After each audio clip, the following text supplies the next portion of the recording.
So I got a lot of questions in the last couple days about the horn I've been playing on. I posted some pictures and some videos of it. So I thought I'd use today to kind of run through what the horn is, why I have it, who it belongs to, and kind of my thoughts on it. So here's the horn. She is a Paxman 80M, so a medium bell in a beautiful gold brass. This is a compensating triple horn, which I'll take it apart in a second and kind of explain the mechanics of it, benefits, pros and cons to it. But yeah, pretty sweet horn. This horn was made in November of 1993. Paxman has a really useful serial number database on their website. So if you own a Paxman horn, you can just look up the number. They'll tell you all what it came with from factory, as well as the date of manufacturing. So this horn is owned by a former teacher and a good friend of mine, John Cox. And so he let me borrow it. I just posted a video playing Haydn's Farewell Symphony number 45. So I had a concert last week with some pretty high stuff in it. So it was a good chance to kind of take a new horn out for a spin and kind of test out these shorter horns, like a descant or like this, a triple horn, compensating triple, and kind of go through it. So let me take it apart a little bit and kind of explain what we're looking at here. All right, I figured it might be easier to show it this way so we can kind of all see what's going on. Obviously there's a lot of tubing and slides going on both on the front and rear of this horn that look a little bit different than like maybe your standard double horn that you're used to. So let me walk you through it real quick. Again, this is a compensating triple. It is a true triple in the sense that there are not two, but three stacks of slides here. And I'll explain which side is as we go through. So the first top side, this is the B flat side of the horn. You could probably tell based on the length of the tubing. However, this horn does not stand in B flat. It stands in F. So how do we get to F? All right, so I've taken out our B flat side of our horn, and so now we can kind of see slightly more underneath it.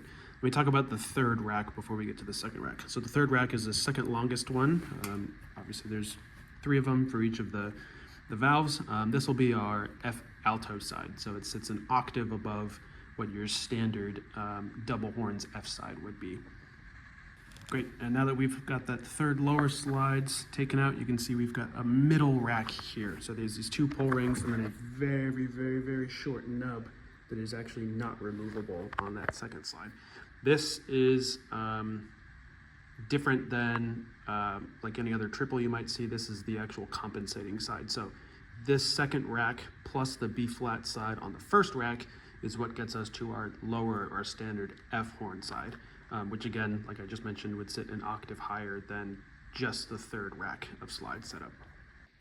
All right, I've got all the slides put back in now. So I kind of just want to talk about these two other rotors that are kind of doing the bulk majority of the work for the weirdness of this horn, so to speak. So first one up here, this guy up here, again, these three are obviously attached to our slides over here we've already talked about. This one here is just a two stack. So these other rotors up front have three layers of tubing. You can see on the back side they're quite a bit longer than this first guy up here. This first guy up here is the B flat change valve. So this is our independent B flat tuning slide, as well as this will also run it through the F compensating side.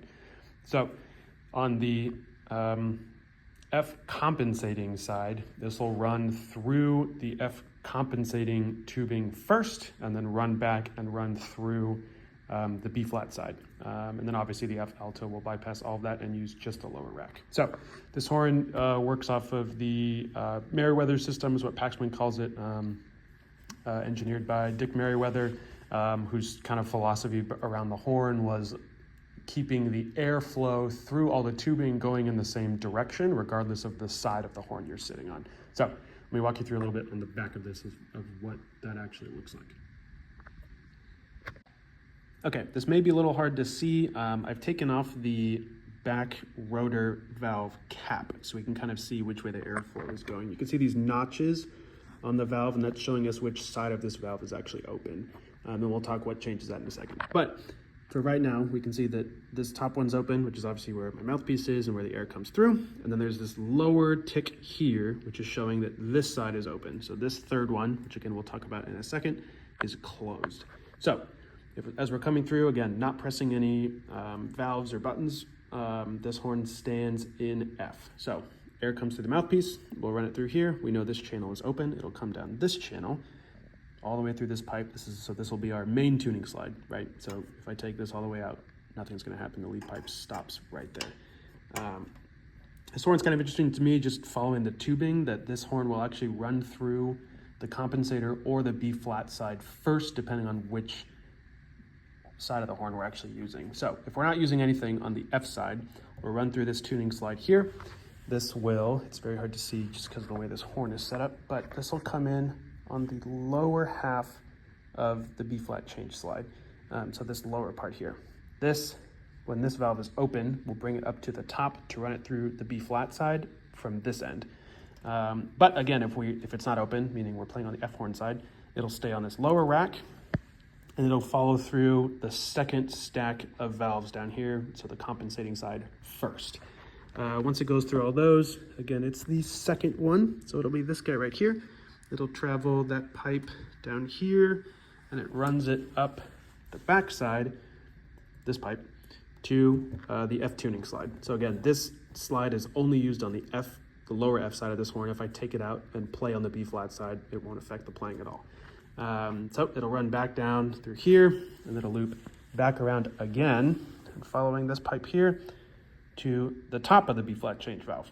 So because again, it's a compensator, we're still using both sides of this, even though we're playing on the quote unquote F side of this horn. So once it's up here, it'll run through this channel again with our airstream going this way through all these tubes. It'll come out the top one now, and it'll loop all the way out to here, around, all the way through the corpus, out the bell. We get our sound. Great. So how do we get this thing to stand in B flat, or play in B flat, I should say. So you can see that we actually have 5 buttons here. We've got our 3 up here, which are obviously normal ones for the rotors. And then for our thumb valves, we've actually got 2 separate ones. We've got this lower one and then this upper one here. This lower one, we'll change it to B flat. So you can see that it's actually moving this first valve here. So this will change this here. So let me run you through airflow again. Comes up through here. Sorry, the AC just came on. Comes up through here, runs through this valve here. This valve won't change while pressing this. It's a separate valve down here. Runs through the main slide again, runs it up to here, our change valve. So again, when I press this down, I'll show you actually. When I press this down, it's this slide that is rotating. And what it's rotating to is opening this lower valve right here. So we come up through here. Again, remember we come in on the second one and then it opens this port here. So we're going from this lower entrance up to this entrance and it kicks us up to the top. So we're bypassing that second rack, which is our compensating rack completely. Puts us up on top. And again, like the other one, again, this is the Merryweather design. We are running all of our air through the valves the same direction from top to bottom. So to run it through here, we're already on the top side, so it follows out through the bell the same way. The last side of this horn, again, this is a triple horn, so the third side, like we already said, is the F alto side. So that will be this top rotor right here. You can see it changing right here. And as I said earlier, these notches are kind of showing which side of this valve is open. So bam, we switched it. So what we're doing when we press this F alto side, air comes to the mouthpiece here, comes into this change valve, and we're rotating into this smaller lead pipe here. So we're bypassing all of this nonsense up here and coming through just this shorter one here. So for the F alto side, we come up through here, come down to this very small lead pipe here. So this is the F alto main tuning pipe. And again, this will be very hard to see, but we come in through this pipe down to the lowest rack of slides. So this will be the third ones. And again, because we just came in through here, all of our air is traveling this way, even on the F alto side. And then we come out, again, very hard to see. It'll run through all the valves. It'll come out of this one here, which is this U bend at the back. And we come up to the change valve again. This time we're on the upper rack. We never came through this, or we did come through it, but we didn't come through this side on any of the other sides of the horn. So the other sides, this chamber up here was open, it just rolled through the same. On the F alto side, we're coming in down here and we're bypassing this very, very large bend of the horn. Instead, we're coming in here and we're coming out this, out the bow into there. So we've talked a little bit through of the actual horn and what it's doing and why it works. What are the benefits to it? So this is, again, a compensating triple. So we're kind of getting we're trying to bridge the gap between the pros of a descant horn and taking out the cons of a descant horn, and the pros of a triple horn and taking out the cons. So pros of a descant horn, they are ridiculously much lighter than your standard triple horns, again, because we're just working with those higher two sides. We have the B flat side normally, and then high F side is at least the descant horns that I'm used to. Those are our lengths of tubing. On triple horns, again, there's a lot of different variations of triple horns, but talking about this one specifically, we would have a low F side, a B flat side, and then a high F side, which would sit an octave above the low F side. We kind of get rid of a large majority of the weight of the low F side by using compensating, which is that second rack that we just add on to the B flat side to make it stand in F. So the good pro of compensating triples is we get a lot of weight reduction out of like a standard triple. A good pro to a compensating triple as opposed to a descant, because why don't we want to get rid of as much weight as possible, is that now we actually have a low F side, or at least a facade of a low F side. So we can actually get much lower pitches that are much more in tune, and we can kind of bridge that gap between just high horn playing and just low horn playing. Cons to this thing, obviously, since it's a awkward compensation of two different sides, you do get some odd tuning inconsistencies that I've experienced in the last few days of having this horn. Nothing too severe, you just kind of have to know the horn very well. But again, you don't have the full lower F side. You're basically just adding on tubing to the B flat side. So there are some minor inconsistencies, but I do really appreciate that this horn is almost as light, if not as light, as my normal Geyer horn that I play on.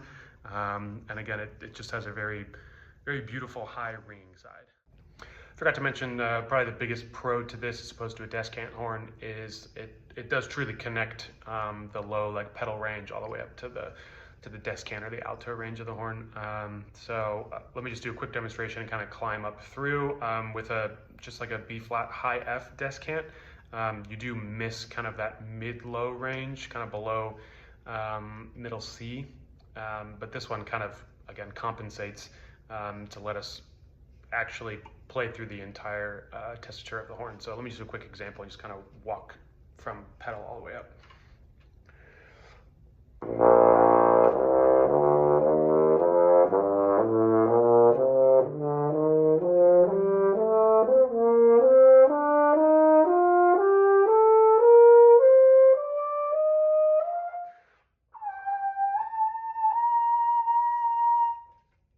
There's no kind of break in between where some notes would be literally impossible to play on a descant horn, just the way the harmonic series works. This, you truly do get the full extent of all the horns, and again, it's a lot more accurate up in the high register, and it kind of sheds a lot of weight from normal triples.